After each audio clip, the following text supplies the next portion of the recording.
Hay algunas voces que se han sumado para criticar la creación de una Fiscalía General para el Estado de Jalisco. Es demasiado poder concentrado en una sola persona, en una sola estructura.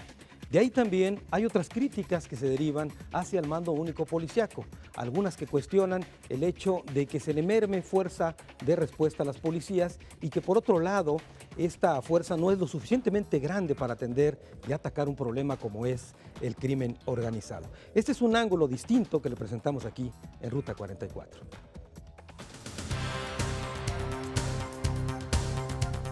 Distintos académicos se han pronunciado, y no siempre en un mismo sentido, en torno a la política de mando único en seguridad.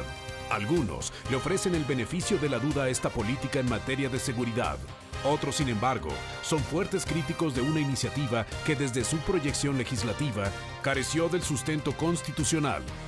El lado de los académicos estará presente en Ruta 44. Las nociones, revisiones y los medios a alcanzar de esta política de mando único en Jalisco. Os saludo con mucho gusto al jurista Fernando Espinosa de los Monteros. Fernando, gracias por venir a Ruta 44. Muchas gracias por la invitación, Carlos. Fíjese usted que Fernando llegó a impartir un seminario de crimen organizado en la Universidad de Guadalajara y en aquellos tiempos, Fernando, como que te tiraban a loco, ¿no?, con ese tema. Bueno, sí, la verdad es que sí. Cuando yo asumo la presidencia de la Asociación Internacional de Derecho Penal en México, que fue en el año 90, y empiezo a tener relaciones con los penalistas, los que escriben los libros. Claro. Y me empiezo a dar cuenta de cuáles son los temas que ellos están manejando. Y yo vengo y hablo de esos temas en la Universidad de Guadalajara. Entonces me decían que era eso. ¿Qué era el crimen organizado? Que era el crimen organizado, que eso no existía, que yo de dónde había inventado esa denominación. Y al poco tiempo pues vienen los cambios, viene la política en el país del cambio constitucional, se inscribe la palabra crimen organizado en el artículo 16 y entonces me dice, oye, tú ya sabías algo. Ya sabías algo. Fernando, ¿la policía con un mando único es una respuesta a esto?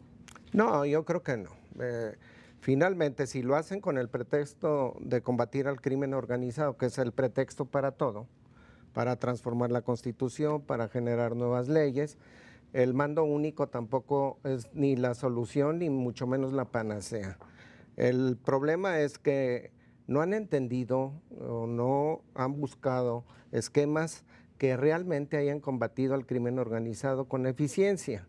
Como lo podemos ver en Italia, en algún momento se manejó la lucha contra el crimen organizado organizadamente y entonces pudieron llevar al Gran Tribunal de Palermo a gentes como Toto Riina, que era el líder máximo de la mafia italiana. El capo de capos, ¿no? Así es.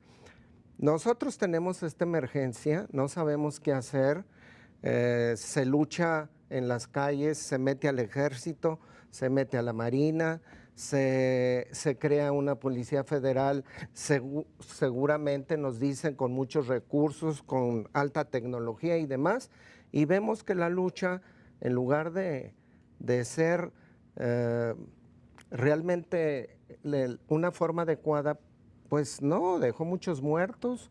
El resumen es que muchos muertos y los 30 y tantos capos que se ponen como objetivo llevar ante un tribunal, pues no los llevan en su totalidad. Entonces, el resumen no les favorece, aunque hacen un esfuerzo más o menos que la gente reconoce, ¿sí? Claro, ahora, el mando único de la policía, ¿cuál sería el principal error, a tu juicio, que es esta estructura? Bueno, yo creo que tiene dos errores, uno de carácter político y otro de carácter administrativo. El de carácter político es restar soberanía, funcionalidad a los municipios y a los estados, porque todos forman parte del mando único, ya sean estatales o federales, mando único, por un lado. Y por el otro lado, en la situación operativa, administrativa operativa, pues es algo que no se puede dar o que no se está dando en forma adecuada. Por ejemplo, el caso de Jalisco. En el caso de Jalisco se crea una Fiscalía General donde conjuntan la Procuración de Justicia, conjuntan las policías, conjuntan los bomberos, conjuntan seguridad Preventiva. social, de tránsito y demás, que tienen que ver, o sea, hay que ver. Todos tienen funciones muy diferentes, muy distintas, y esto no, luchar contra el crimen organizado no es cuestión de números, es cuestión de inteligencia, o sea, no es cuestión de preparar un ejército para ir a luchar contra el crimen organizado, porque el ejército lo tenemos formalmente establecido. ¿El mando único acabaría con la corrupción en los cuerpos No, policíacos? al contrario, al contrario. ¿Por qué al contrario, Fernando? Porque es muy simple, el mando único policíaco y las policías de élite ya fueron probadas en Europa, y el resumen es muy claro, no sirvieron. ¿Por qué? Por una razón, porque el criminal, en este caso el crimen organizado que tiene tantos recursos, Para corromper a donde sea. para corromper cualquier tipo de estructura, para ellos es más fácil. Ahora tenemos un mando único y les dicen, arréglate con este, ¿eh? Ya Pues no te vas a arreglar con muchos. Ahora más fácil te vas a arreglar arreglarse con uno. solamente con uno. Y definitivamente no es el camino. Cuando nosotros tenemos una policía que no tiene en municipales, Municipales, ni, sí. ni los mismos recursos, ni recursos materiales, ni los mismos salarios, ni las mismas prestaciones, entonces, ¿cómo podemos generar un mando único cuando tenemos policías de primera a sexta? Es decir, en cuanto a las condiciones laborales de los policías. Entonces, aquí decía, hace un momento escuché, Héctor Córdoba, que no tiene ni las plazas ocupadas. O sea, yo recuerdo cuando fui oficial mayor administrativo del Ayuntamiento de Guadalajara, en la administración del licenciado Arnulfo Villaseñor, no podíamos contratar policías en una época porque les pusimos como condición que tuvieran primaria.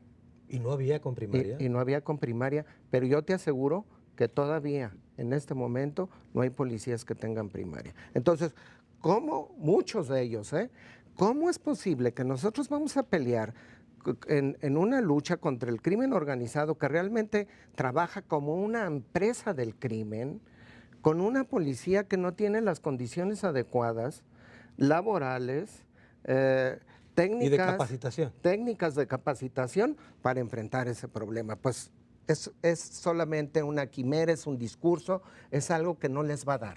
Muy bien, vamos a continuar platicando con Fernando Espinosa de los Monteros. Hemos escuchado 3 visiones respecto a este tema que hoy planteamos en Ruta 44. Después de la pausa, como siempre, nuestro cruce de caminos.